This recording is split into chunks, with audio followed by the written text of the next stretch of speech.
Welcome to another week of the NASCAR Weekly Forecast. We took a week off last week. Actually, I still bet, but was not able to do a show because I was on a family vacation. But again, Chris Buescher, goes to Michigan and wins for the second week in a row. So I got him live. I got him live when he won the first time at Richmond at 28-1. And we got him at 5.5-1 last week live. Martin Truex was the best car. It didn't work out for him. He just could not pass him if you watch that race. So this week we go to the Brickyard, Indianapolis Motor Speedway, but instead of doing the traditional oval, we're doing the Indy road course. So this week we're going to look for guys that excel on road and street courses. All the metrics have Chicago in there.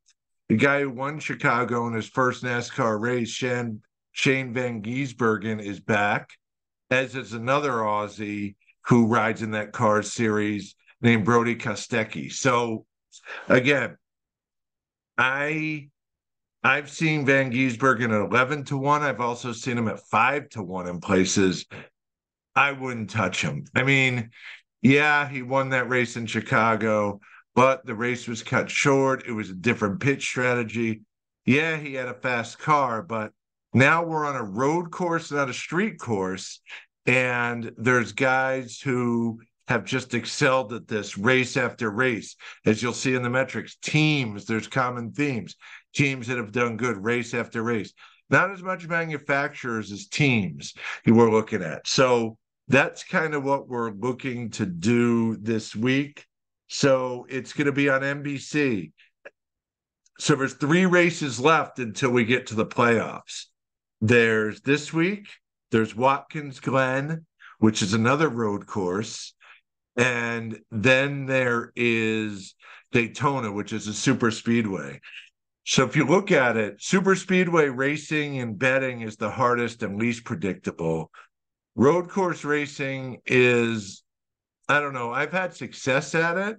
But if you look at the Indy road course the last 2 years, and they've only run this race 2 years in a row, the winners have been AJ Allmendinger and then Tyler Reddick. But turn one going into the Indy road course on a restart is just utter madness and mayhem, chaos. Last year, I don't know if anyone saw it, you could YouTube it. Ross Chastain, who was running towards the top, actually cut the turn and went down a service road and then came back out. Obviously, you can't do it, but that's just kind of the way it goes there. So they've had this race twice. The Verizon 200 at the Brickyard. Again, it's going to be 82 laps, 199.9 miles, 3 stages, but no stage breaks. There will be rain tires in accordance with NASCAR policy. This is a new tire from last year at Indy, but it's the same tire that is being used this year, the Goodyear tire. It's the same one that's being used at COTA, Sonoma, and Chicago. So a little more grip, a little more fall off on the tires, a little more rubber on the track, but these teams are used to it. This is the 4th time they've used this tire. The drivers are used to it, the feel of it. So 3 Xfinity races have been held here, and Chase Briscoe, Austin Cindric, and AJ Allmendinger has won those. AJ Allmendinger's in the 10 car for Colleague this week in Xfinity. So AJ Allmendinger is a proven road course racer. The markets have and haven't adjusted to him, having a great week. He hasn't had a great road course year this year, but you can find him on Caesars at 2-1 and at DraftKings 2-1 for a top 5. So we like him. There's really no value in him in a top 10 because it's minus money. But, I think at this point of the season, it's, yeah, we want to look to see who's doing well on road courses. Yeah, we want to see who's done well at Indy. And there's 3 races left. So it's who's going to do their best to try to be one of the 16 cars in the playoffs. 12 of those spots are already spoken for. And for all intents and purposes, 15 of the 16 spots are all accounted for. So at this point of the season, you get in with a win And it's going to be hard to quote unquote, if you're a Chase Elliott, point your way in. You probably have to win one of these 3 races. Good news for Chase Elliott, as we'll see in the metrics, Chase Elliott is a guy who does a great job at road courses, and Hendrick does too. So they have speed. He's experienced at it. So he's a guy that he knows he has to win. So he may take some chances and may try to get it done. And his price this week is plus 140 at Caesars for a top 10. He's already minus 105 at DraftKings. So 3 weeks left, as I said, NBC at 2:30. And we will Buescher is looking this week to become the first guy since Kyle Larson did it twice in the 2020 season to win 3 races in a row. So Chris Buescher's team obviously is on fire. The RFK organization is on fire. The guy has won 2 races in a row. Granted, he wasn't the fastest car, probably you could argue either week, but hey, the guy's won 2 weeks in a row. And if we look, he's been very, very good on road courses. So he's a guy I kind of like this week.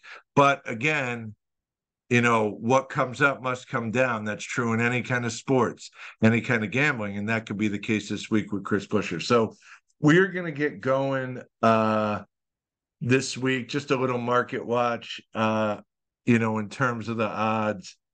Truex is at the top. But then, Tyler Reddick, Chase Elliott, and Chris Bell are all single digits to 1 on Caesars. On FanDuel, rather on DraftKings, Van Gisbergen is actually 5 to 1, which is just it's crazy. It's reactionary. That's books protecting themselves. But who's touching that at 5 to 1? I mean, I look at long sample sizes, not short ones, not a 1 race sample size. So that's where we go. And then Kostecki as well. I see him in matchups, against an Allmendinger, and it's kind of even Steven. I just don't see it. I think that obviously the markets have adjusted, but again, that was the first time since 1970 that a guy won in his first NASCAR race. So it doesn't happen all the time. And these races are actually pretty formful. So we're going to go ahead and get going with the metrics here. I'm actually going to share the screen. And so we're going to start here with the playoff bubble. So these 12 drivers have automatically qualified for the playoffs by way of a win, these guys. So Truex, Byron, Hamlin, Busch. So Truex and Byron, the only thing left for them is to decide the regular season championship, which last week Byron crashed out, wasn't even around for the Monday finish.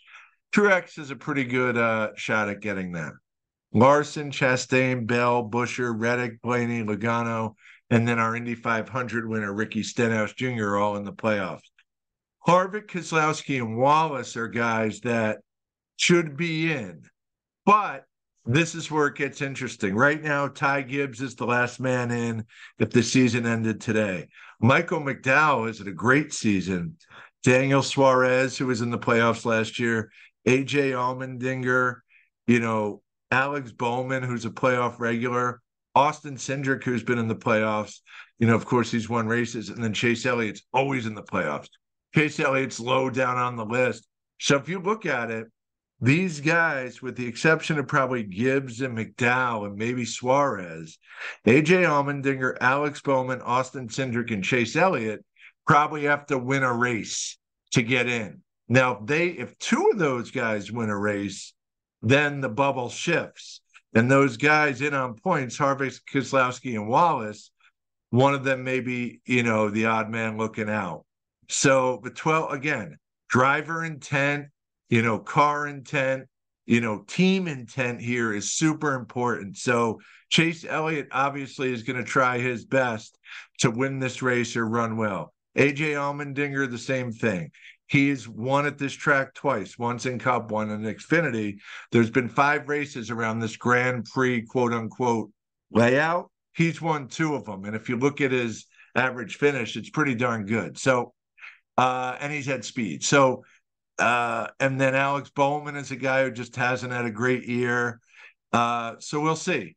I mean, Ty Gibbs is a guy who's done pretty well on road courses. So it's almost like golf this week, in that you're looking for guys between 70 and 51 who have to play well, in the FedEx Cup playoffs to make it to the next week. Very similar with NASCAR. You're looking for guys who, their team, they won't go home if they don't make the playoffs. They will still run the playoff season, but they could theoretically, a guy like, just say, for example, Alex Bowman could win every race in the playoffs. He still wouldn't win the championship because he didn't qualify for the playoffs. That's the NASCAR system. So they'll still have full fields at 36, even in the last week in Phoenix when only 4 guys are eligible. But at the same time, you're looking for guys in that 70 to 51 range in the golf, and you're looking for guys, in the college basketball conference tournaments, teams that are in the bubble need one more win. Same in NASCAR. Same deal. These guys are going to have a lot of intent, hit strategy. They may not worry as much about the stage points, so they may pit earlier, and they may worry about trying to position themselves to win the race. But again, if there's a late race caution at this place, as we'll see later in the metrics, it's anybody's guess. I mean, you could have a great car, kept it clean all day, but you're 4 or 5 wide going into that first turn at the Indy road course. There's a chance you're not coming out the other end. So let's go ahead to the top. So these are the last 10 road course races performance chart. Look at Chris Buescher. Look at Chase Elliott, Austin Cindric. See, look, there's a mix, right? Ford, Chevy, Ford. Now Reddick is Toyota, but was Chevy last year, right? He was in RCR, the 8. Now he's 23XI is Toyota.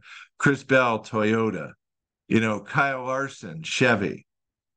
Kyle Busch, was Toyota, now is Chevy. Joey Logano is a Penske guy. He's Ford. And Byron is Chevy Hendrick.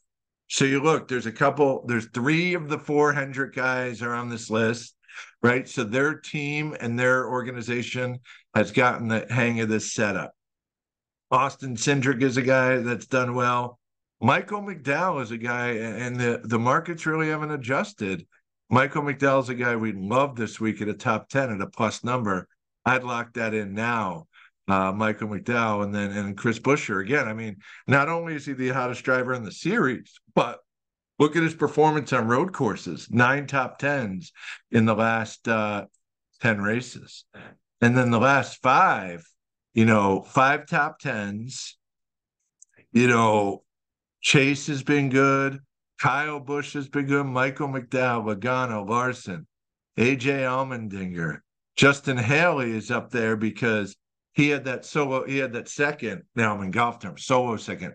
He had the second at Chicago Street Course in that weird finish, but he still had it. Kevin Harvick and Chris Bell. Guys you don't see really in there are Martin Truex, actually won in Sonoma this year.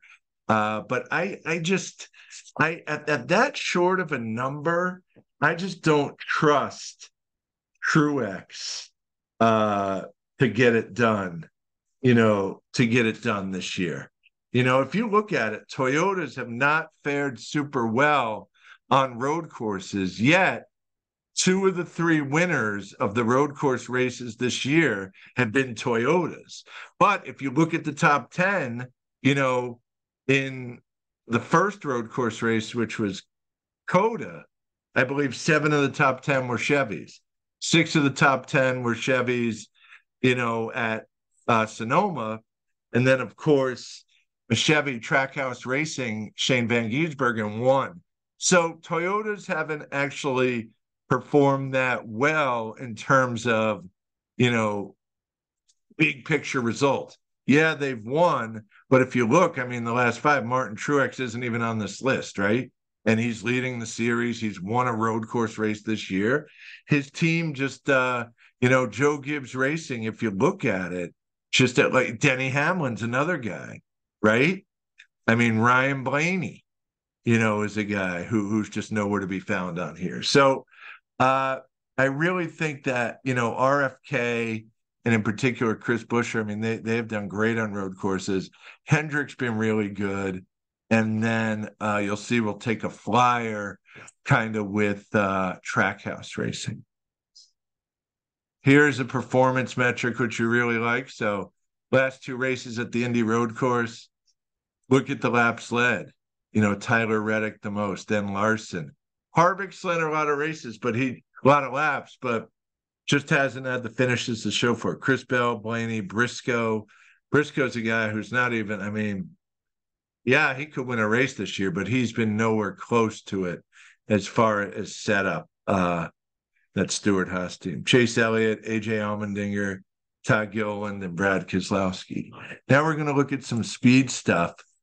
So the speed stuff here, and again, you'll see huge disparities. Look at 7 of the 10 guys who are the fastest cars. Well, yeah, 6 of the 10 did not finish in the top 10 last year. Look, William Byron was fast, 31st. Blaney, 26th. Chase, 16th. Bell, 12th. I mean, Buescher, again, 8th fastest, 10th place finish. Michael McDowell, 10th fastest, 8th place finish. Reddick was the best car. He won the race. I mean, that does not happen every week. It didn't happen last week. It doesn't happen every week, but it happens, and we got to prepare for it. But also the markets are going to adjust for that. Road course speeds this season, include Chicago. So again, it's Sonoma, Coda, and Chicago. Reddick, McDowell, AJ Allmendinger. Buescher's been fast. Bell, Bowman, Gibbs is a guy who's been fast. Larson, Busch, and Elliott. So again, William Byron not on that list, and William Byron and Martin Truex are the 2 top guys, are not on this list. So if you look at the markets, and I'm gonna look away to my sheet. If you look at the markets, William Byron isn't up there, but Martin Truex is 4.5 to 1. I just don't see it. Now, could he win the race? Yeah, but it's like betting a 3 to 5 horse at Assiniboia Downs. We've been playing that the last couple nights. Let him beat me, right? I mean, let him beat me at that short price if there's no value. So that's kind of how that goes with that. And then road course speeds, since 2022, including Chicago, Tyler Reddick, Chase, McDowell, Buescher, Allmendinger, Bell, Larson, Suarez, Bowman, and Chastain. So I think looking at Suarez and Chastain with the speed, and again, I keep track of how I do all season by, wager type, by manufacturer, by teams. I haven't hit the broadside of a barn when betting on Trackhouse. And Trackhouse is Daniel Suarez, Ross Chastain, and Shane Van Gisbergen. I've never bet on Van Gisbergen because it's just that one race. I didn't like him in Chicago. Wish I did because he won. But Suarez and Chastain, I just haven't been able to catch, whether it's live or before the race or for practice and qualifying. So here, if you look at my plays this week, I'm going to take a swing here at 5.5 to 1. If you look at it, in some markets, Shane Van Gisbergen himself is 5.5 to 1. You're going to give me Shane Van Gisbergen, Daniel Suarez, who's good on road courses, and Ross Chastain at 5.5 to 1 to win the race. I'm taking it. And that way in live plays, I stay away from them. I have them at that number. And that's just how I do it. Looking at this, the top 10 markets, McDowell and Gibbs. Again, that theory is these guys are going to have to run well this week. Time is running out to make the playoffs. One of them's in there. One of them's on the, outside looking in. 16th and 17th on the list. They're plus money. They're going to run well. Michael McDowell has run well at road courses. After practice and qualifying, this number is going to have a minus in front of it. Nowhere to be found. Top 5, Buescher, Allmendinger, and Reddick. I just can't understand why Reddick is plus money. And then the other one that's kind of off the sheet, which I'm definitely going to play, you know, sooner than later because he's already minus money at DraftKings, is Chase for that top five at plus 140, 1.4 to 1. So bringing myself back on the screen and welcome to all our friends, both eating those jalapeno poppers and at Bet Bash in the Vegas desert. Wish I could have been there. But, this is a week where form holds. There's guys that are proven, there's guys that have done it, and those are the guys we're going to back. Martin Truex is a definite fade for me this week. Chris Bell is a guy who, I think that Chris Bell is a guy that just, always seems to get it done, and I've had success with, but too short, too short there. So I'm confident in our picks. There will be mayhem and chaos in this race. Next week we have Watkins Glen, and then we have next to Talladega, the place on the circuit where there's the most mayhem and chaos. That's a super speedway race at Daytona with guys that are going to be desperate to get in to the playoffs. Again, their season isn't over if they don't get in, and they can still win races and get prize money, and the sponsorships still continue, but they want to be in that top 16 to then survive in advance and make it to Phoenix that first weekend of November for the finals, to win the Cup. Joey Logano won it last year. So we could talk more about the dynamics and histrionics of the playoffs. There's stages of the playoffs. It goes from 16 to 12 to 8, and then to 4. So if you win a race, you automatically go to the next round. So like last year, Logano won in Las Vegas, the first of the round of 8 races. They were playing with house money, but the next 2 weeks.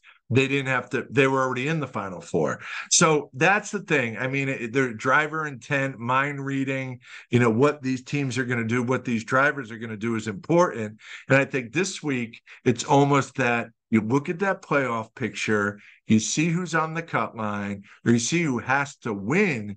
Chase Elliott could do well in stages this week, but still be on the outside looking in, right? If he doesn't win.